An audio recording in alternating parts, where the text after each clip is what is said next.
Olá pessoal, mais um Saúde é Vida começando para você aqui na programação da TV Câmara Campinas. Hoje nós vamos falar sobre as doenças vasculares.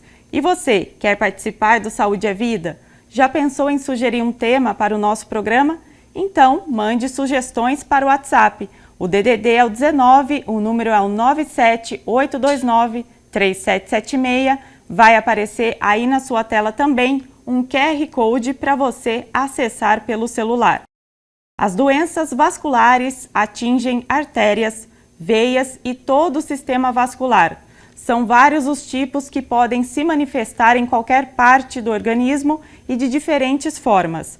Por isso, elas são perigosas e todos precisam ter atenção para entender os riscos associados a essa condição.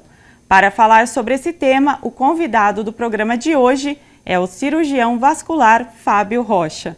Fábio, muito obrigada pela sua participação aqui no Saúde é Vida.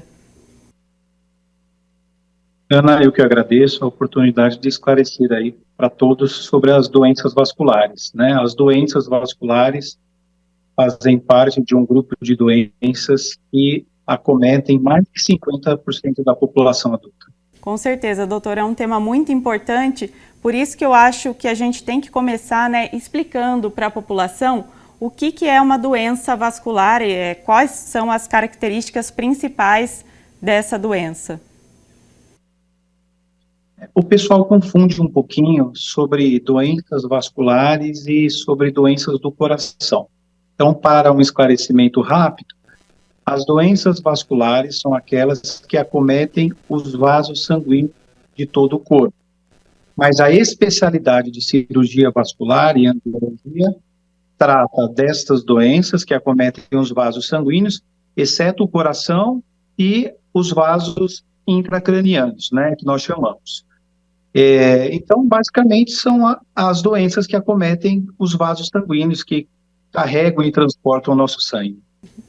Doutor, você, que é da área, quais são as doenças vasculares mais comuns que sempre estão aí presentes, nos atendimentos, nos consultórios?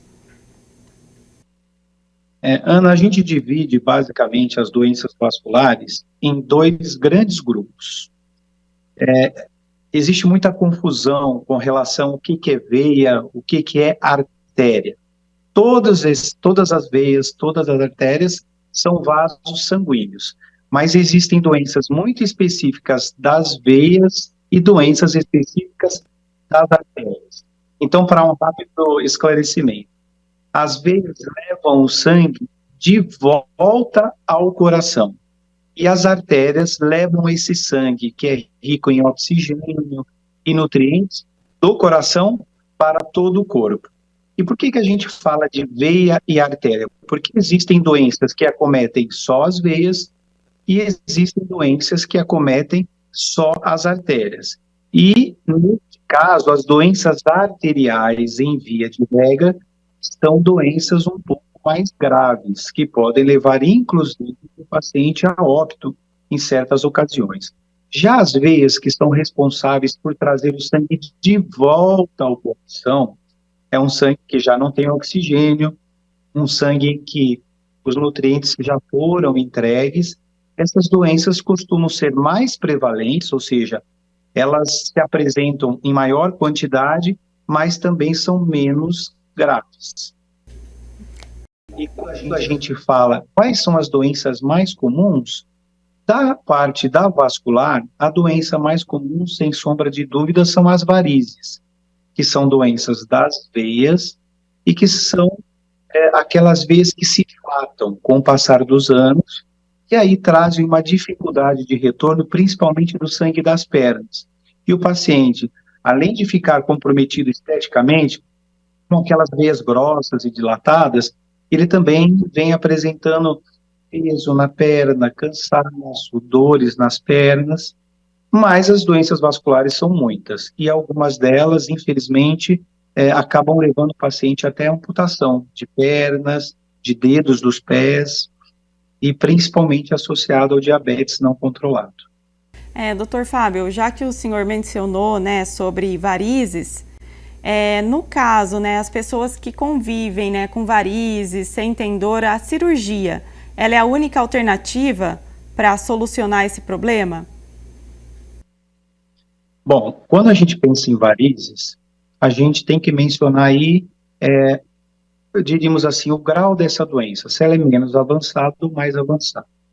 Quando ela é menos avançada, o paciente, na maioria das vezes, ele se fica na parte estética.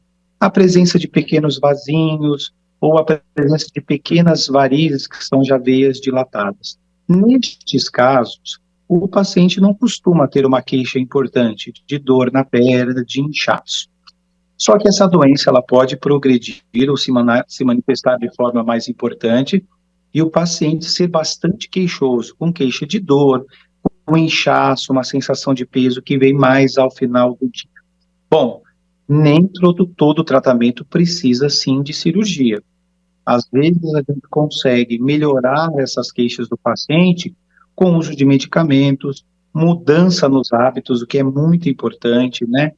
É importante que o paciente faça atividade física, melhore a musculatura da perna, então nem sempre é necessária a cirurgia. Mas quando a gente pensa em estética vascular também, ou seja, em eliminar aqueles vasinhos e aquelas varizes, aí a gente tem que passar realmente por um tratamento cirúrgico. O tratamento cirúrgico não necessariamente indica uma cirurgia em que o paciente vai precisar ser anestesiado, onde vai precisar ser feitos pequenos cortes e a retirada das varizes. Hoje em dia existem inúmeros tratamentos, alguns muito modernos, com laser que elimina os vasinhos, ou aplicação daqueles produtos que a gente seca os vasinhos. Em casos mais graves e mais específicos, há sim a necessidade da cirurgia. E aí, às vezes a cirurgia é uma cirurgia feita com uma passagem de um cateterzinho e vai jogando laser por dentro da veia e a veia vai secando, ou muitas vezes a gente precisa sim fazer a retirada dessas varizes com aquela cirurgia mais tradicional, em que o paciente precisa ser levado a um centro cirúrgico, são realizados pequenos cortes e a retirada das varizes. Mas hoje em dia, esta forma de tratar as varizes está cada vez menos usual. Ainda há o seu lugar, mas já existem muitas técnicas novas que evitam esse tipo de cirurgia.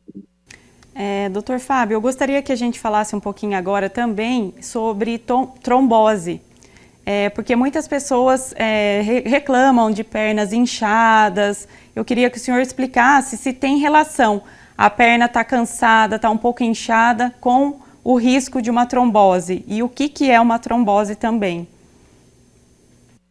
Então, vamos lá. Nem sempre a perna inchada ela é sinal de trombose. O paciente que tem a perna inchada, a perna pesada, principalmente mais ao final do dia, ou após uma viagem prolongada, ou após permanecer muitas horas em pé, isso significa, na maioria das vezes, o que a gente chama de insuficiência venosa, que é a dificuldade do sangue retornar. É uma situação muito frequente, mais que 50% da população adulta apresenta esse tipo de manifestação, sendo ela um pouquinho mais comum nas mulheres. Já a trombose é uma situação grave e potencialmente de risco. Então, vamos lá. A trombose é quando o sangue que está fluindo pela veia, ele se coagula dentro da própria veia. O que é a coagulação? O sangue endurece, só que ele endurece dentro da própria veia. E aí ele interrompe aquele caminho em que o sangue tem que retornar ao coração e a perna fica muito inchada, muito dolorida. Só que isso é um episódio que a gente chama de uma doença aguda, ou seja, ela acontece de uma hora para outra. Isso é mais frequente após determinadas situações. Uma cirurgia muito prolongada, um paciente que fica acamado, muito tempo imobilizado, ou seja, pacientes que são pacientes que por alguma outra doença já são acamados, que se movimentam muito pouco. E também existe uma situação que é um fator de risco hereditário do paciente. O paciente não sabe na maioria das vezes, mas ele tem uma predisposição genética para que o sangue coagule espontaneamente dentro da própria veia, o que é a trombose. Na maioria das vezes, o paciente com trombose, Ele sente que tem algo errado, é mais comum acometer uma das pernas e ele acaba buscando uma ajuda hospitalar, um atendimento médico. Aí é feito um exame muito específico, que é o exame de ultrassom, um exame rápido também, pouco invasivo, e a gente diagnostica a interrupção do fluxo sanguíneo naquele lugar. E aí o paciente ele é tratado. Eventualmente, o tratamento precisa ser hospitalar.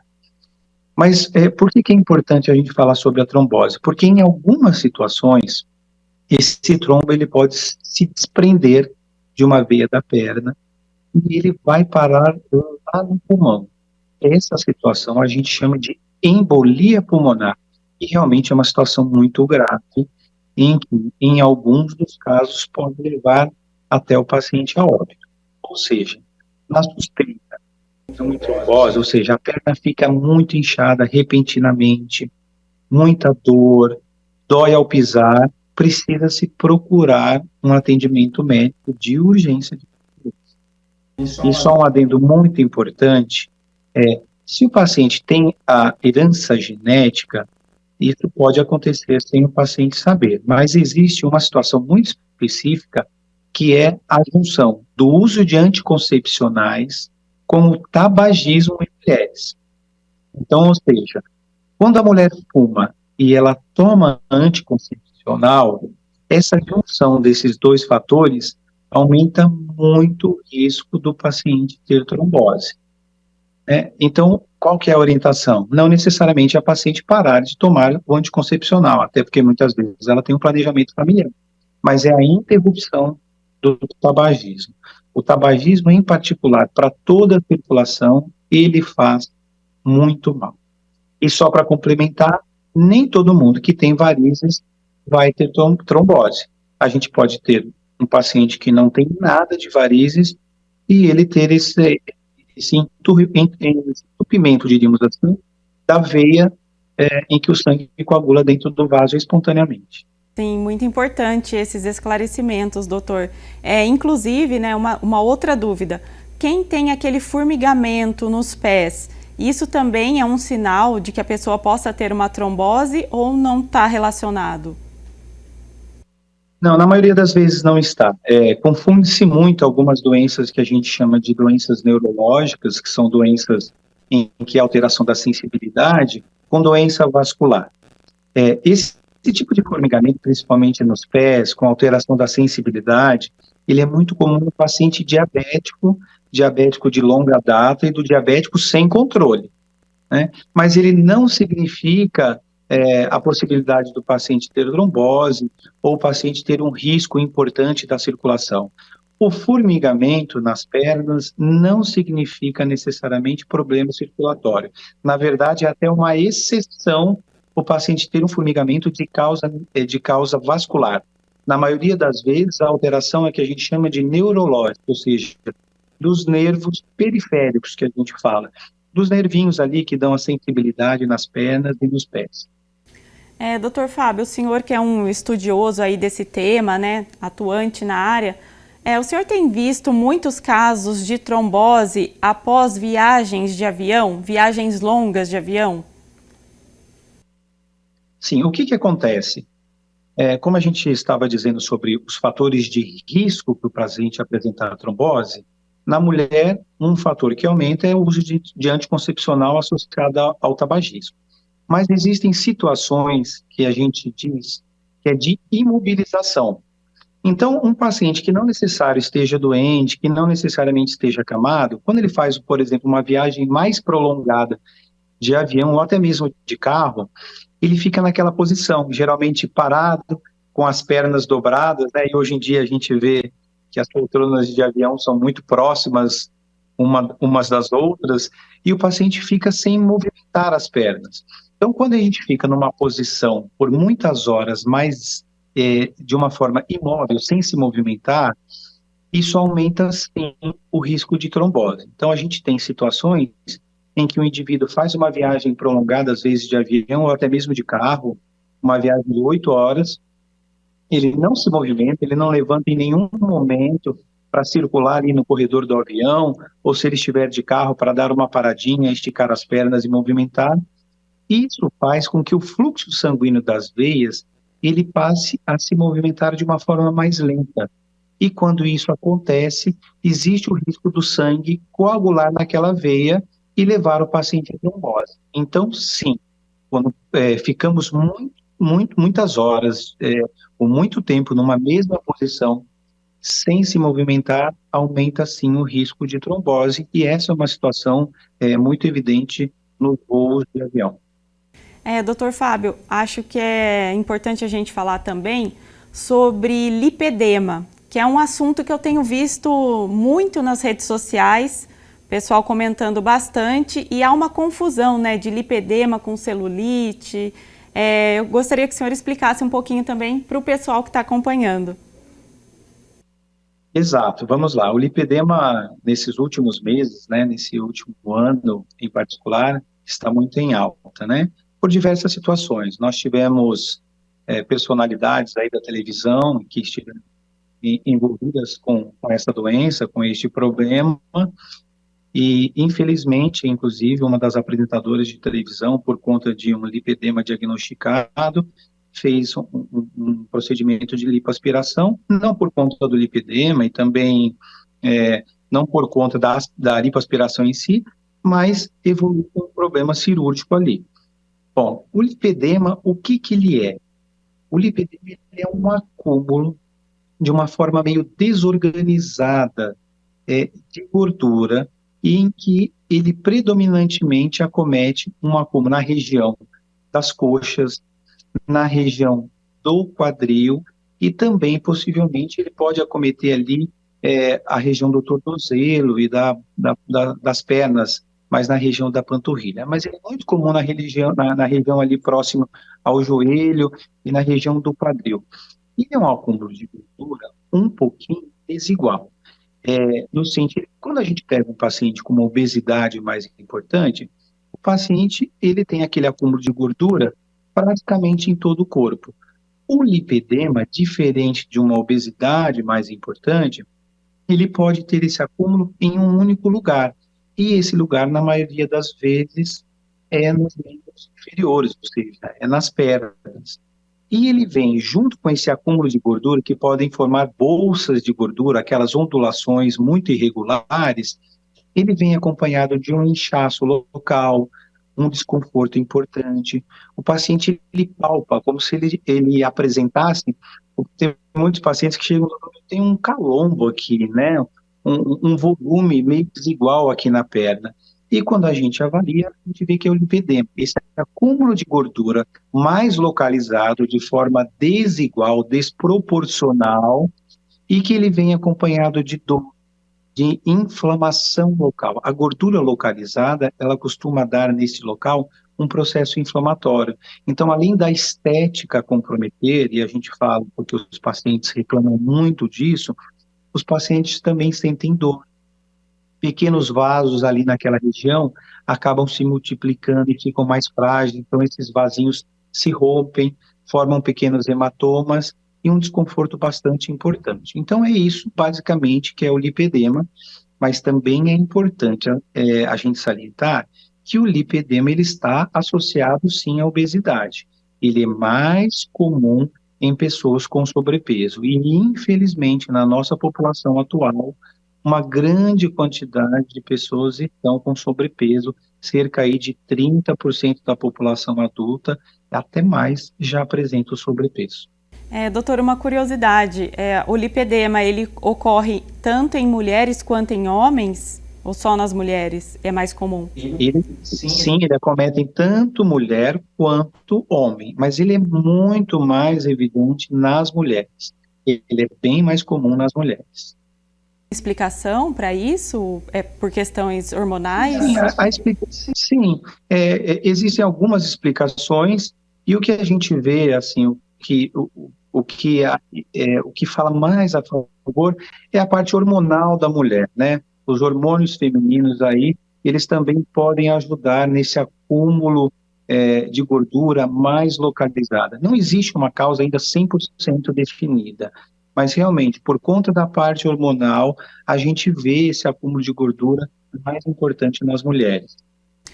Doutor Fábio, eu gostaria que o senhor falasse também um pouquinho sobre o pé diabético, que é uma outra aí doença vascular, né? Então, explicar um pouquinho o que é e quais são as características, né? O que os pacientes devem fazer para buscar um tratamento. Ana, esse assunto ele é um assunto de saúde pública importantíssimo, né? Sociedade Brasileira de Endocrinologia, assim como a Sociedade Brasileira de Oncologia e Cirurgia Vascular, tem evidenciado muito esse assunto, porque também a gente tem um grande percentual da população com diabetes. Então, esse termo pé diabético, ele é um termo que a gente usa na cirurgia vascular para descrever aqueles pacientes que apresentam alterações vasculares por conta de um período longo de diabetes não tratado. Ou seja, a manifestação da doença do pé diabético, ela acontece em pacientes diabéticos, mas não são em todos os pacientes diabéticos. Ela acontece em pacientes diabéticos, geralmente de longa data, mais que 5 anos, mas que ao longo desse tempo não fizeram um controle adequado da doença, da sua glicemia. Todo paciente que é diabético vai ter problema de circulação nos pés ou problema de sensibilidade nos pés, que é o que nós chamamos de pé diabético? Não. Mas aquele paciente que não controla a sua glicemia durante um longo período, com certeza esse paciente vai apresentar o que chamamos pé diabético. Então vamos lá. O pé diabético, ele se resume a uma série de alterações da circulação nos pés e nas pernas e também dos nervos que dão a sensibilidade nos pés. Então, o que é muito comum a gente ver é o paciente que vai ao longo dos anos com uma glicemia não controlada, né? Ou seja, com diabetes não controlado, ele vai perdendo a sensibilidade dos pés. E com isso, o paciente ele vai pisando de uma forma irregular, ele perde, às vezes, por completo a sensibilidade dos pés, e ele pode pisar, eventualmente, num espinho, num graveto, ele bate o pé e ele não sente. E com isso, ele machuca os pés, e isso abre uma porta de entrada para uma infecção. E essa infecção acomete os pés, e o paciente pode apresentar evolução para uma ferida. E com essa ferida, ela pode evoluir rapidamente e o paciente ele pode vir a perder os pés, ele pode perder o dedo e de uma forma mais grave ele pode perder até a perna. É uma condição muito grave, né? Que às vezes as pessoas não se atentam e realmente, né? Pode até chegar a amputar aí os membros, né? Inferiores. Sim, chega a um caso grave que muitas vezes a gente não tem mais o que fazer. A gente precisa claramente abrir a situação para o paciente e dizer para o paciente que a forma de tratamento para aquilo é a amputação e, eventualmente, até a amputação da perna. Por quê? Se essa ferida não for tratada de forma adequada, ela evolui com um quadro infeccioso no local e depois ela pode evoluir para um quadro que a gente chama de sepse, onde o paciente tem um quadro infeccioso na circulação sanguínea e isso pode virar uma situação tão grave que se o paciente não for internado e não for tratado no ambiente hospitalar, ele pode evoluir a óbito, sim. Então, o pé diabético, ele é um problema grave, ele acomete uma grande quantidade de brasileiros. Nós somos um dos países, nós somos, não diria o campeão, mas um dos países campeões em amputação de dedos dos pés, por conta do diabetes. Então, há necessidade de uma atenção especial e o paciente em particular, que ele é diabético, ele precisa fazer o controle da sua glicemia de forma adequada. Doutor Fábio, outra doença que eu acho que a gente tem que reforçar aqui, porque ela é uma doença silenciosa, é o aneurisma da aorta. Eu gostaria que o senhor também esclarecesse um pouquinho sobre isso. Bom, o aneurisma da aorta, essa palavrinha complicada aí, ela já fala sobre uma outra parte da nossa circulação que a gente chama de artéria, né? Nós falamos um pouquinho de veia, de varizes, de trombose, pé diabético, do lipedema. E a aorta, ela é uma artéria do nosso corpo. É um vaso sanguíneo mais calibroso que a gente tem. Ele sai direto do coração e é ele que distribui o sangue para todo o nosso corpo. O aneurisma é uma situação em particular muito grave, que não é uma doença tão rara assim, mas é uma doença silenciosa. Quando o paciente descobre que ele tem um aneurisma, na grande maioria das vezes o aneurisma já está grande. Então, para a gente entender, a gente tem esse vaso que nós chamamos de aorta. Esse vaso, com o passar dos anos, ele pode se dilatar em determinada região e ele forma como se fosse uma dilatação num cano, de uma forma assim para o paciente poder entender, é como se ele viesse retinho e ele formasse uma dilatação, um abaulamento no vaso. E nessa região da dilatação, a parede do vaso fica mais enfraquecida.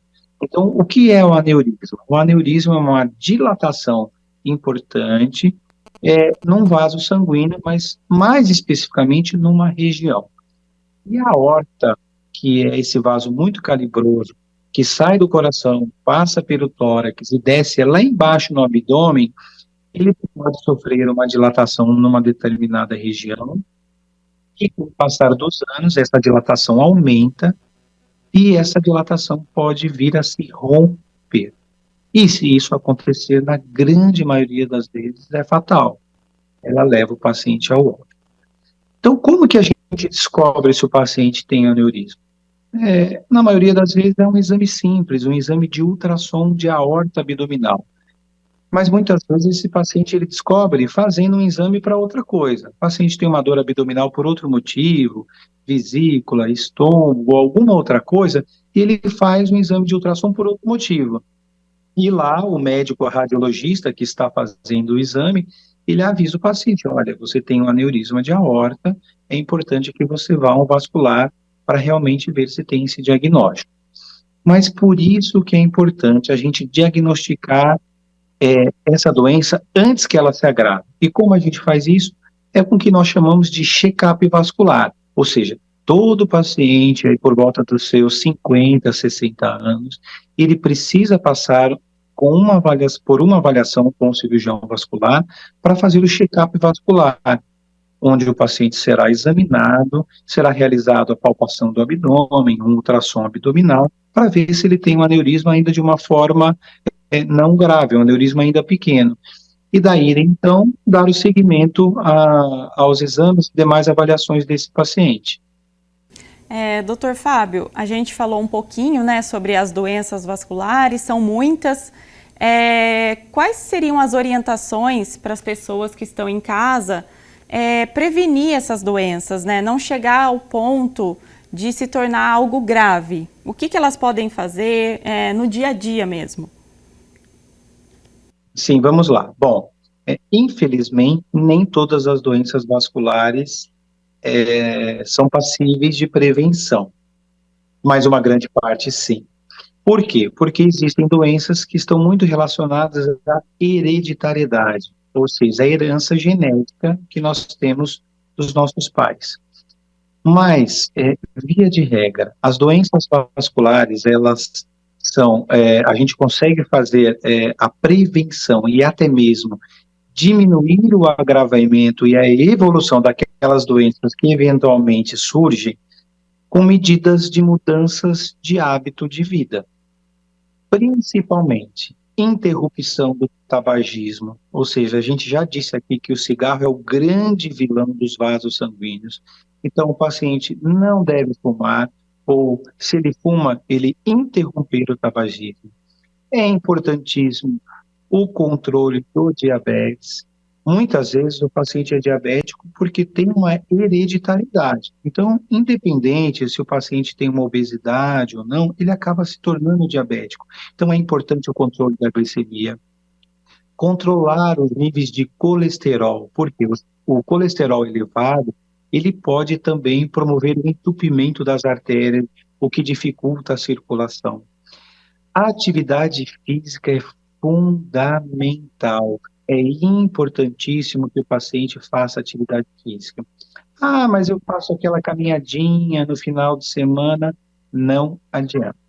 Atividade física, quando a gente fala, é uma atividade física programada de pelo menos aí 3 a 4 vezes na semana e de uma forma mais intensa. E, se possível, associar a caminhada ou aquele esporte que gosta, há também a musculação. A gente tem visto hoje em dia que a musculação, principalmente aí após os 40 anos, tem sido essencial e muito importante para o controle de muitas doenças. Então, basicamente controle do peso corporal, interromper o tabagismo, controle da hipertensão arterial, a pressão alta e do diabetes, é, é, e, obviamente, fazer o seu check-up vascular. É fundamental aquele paciente, principalmente com mais de 50 anos, que nunca passou por um cirurgião vascular, que faça essa consulta, e é uma consulta que hoje a Sociedade Brasileira de Angiologia e Cirurgia Vascular chama de check-up vascular, para realmente avaliar no exame físico e, se necessário, pedir alguns exames para avaliação desses vasos sanguíneos, para a prevenção dessas doenças e, muitas vezes, até o diagnóstico dessas doenças e o tratamento dessas doenças. Doutor Fábio, alguma doença vascular, ela pode ser considerada uma emergência médica? E ainda uma outra pergunta, né?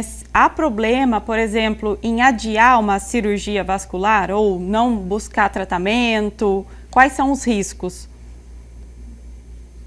Bom, existem doenças vasculares que não necessariamente vão se agravar de forma importante e que vão levar o paciente, por exemplo, a perder um membro ou até a óbito. Mas existem outras doenças que sim, a gente não pode postergar. Vamos lá. As doenças venosas das veias, principalmente as varizes, não necessariamente existe a necessidade de uma abordagem de tratamento, seja ele clínico ou cirúrgico, de urgência. Acontece que, se a gente não tratar as varizes, com o passar dos meses e dos anos, essa doença vai piorar e o quadro do paciente sintomático e também até estético, né, que muitas vezes os pacientes reclamam demais, ele vai se piorar. Mas não necessariamente é uma doença de um agravo importante. Eu tive a indicação de fazer uma cirurgia, um tratamento de varizes. Eu posso esperar 6 meses, um ano? Na grande maioria das vezes, sim, não tem importância. Mas existem doenças, por exemplo, como uma trombose venosa, que é necessário um atendimento de urgência. E quando a gente fala de urgência, é assim, é um atendimento rápido, em horas e no máximo em 1, 2 dias aí, porque essa doença pode se agravar, evoluir para uma embolia pulmonar e ser uma complicação muito importante. Uma outra doença que é o aneurisma de aorta, isso que a gente acabou de falar. Se esse aneurisma estiver muito grande, ele precisa sim passar por uma cirurgia corretiva com uma certa urgência, porque se a gente deixa a cada mês que passa, esse aneurisma pode se dilatar ainda mais, ele pode romper e o paciente evoluir a óbito. Então, existem doenças que há a necessidade de um tratamento mais urgente e outras doenças em que sim, a gente pode até postergar, mas é muito importante fazer o acompanhamento médico com o vascular sobre essas doenças. E para saber o que pode ou o que não pode, aí é só realmente o médico vascular avaliando, diagnosticando, acompanhando para dizer qual é o tempo hábil que a gente tem, que a gente pode esperar ou não para realizar uma cirurgia de tratamento, no caso dessa doença vascular em específico. Doutor Fábio, para a gente encerrar aqui então o nosso quadro, a pandemia, né, a gente passou por uma avalanche aí de casos, né, de Covid-19, muitos óbitos, e depois disso a gente também viu muitas pessoas tendo problemas vasculares. Isso também está diretamente relacionado? Bom, vamos lá. O que se sabe hoje em dia é que a infecção pelo vírus, né, do Covid, e essa doença aí que atingiu grande parte da população mundial, a doença em si, sim, ela aumentou em muito as taxas e os índices de trombose nas veias das pernas. Muitos pacientes que foram internados por uma Covid um pouco mais grave apresentaram sim trombose e evoluções muito ruins, até com embolia pulmonar. Mas não necessariamente todo paciente que teve COVID, ele teve trombose. Mas sim, o número de trombose durante a COVID, ele aumentou significativamente, porque a própria COVID é uma doença que, dentre as suas manifestações, ela tem como uma das manifestações a formação de trombos dentro dos vasos sanguíneos. Então, sim, a resposta à COVID aumentou o número de trombose. Isso é uma coisa. Agora, o que não foi evidenciado do ponto de vista estatístico é com relação ao uso das vacinas. Eu sei que esse assunto é muito polêmico, existem médicos que afirmam, inclusive, que a vacina aumentou o número de tromboses, mas isso já foi estudado e o que a gente viu é que não, a vacina não aumentou o número de tromboses.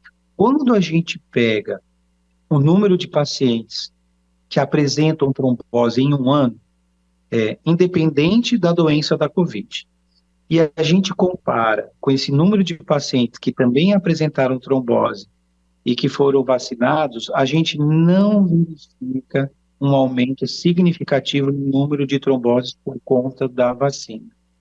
O que a gente viu, sim, um número de tromboses aumentado nos pacientes que apresentaram COVID e, em particular, uma COVID mais agravada, principalmente naquelas em que houve necessidade de internação hospitalar. Dr. Fábio, muito obrigada pela sua participação aqui no Saúde é Vida.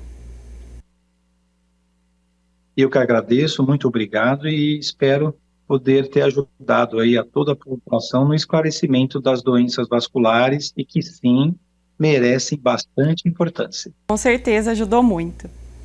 O Saúde é Vida fica por aqui. Obrigada ao pessoal de casa pela companhia. Lembrando que você pode conferir todos os conteúdos no YouTube da TV Câmara Campinas e não se esqueça de nos acompanhar nas redes sociais. A gente se vê no próximo Saúde é Vida.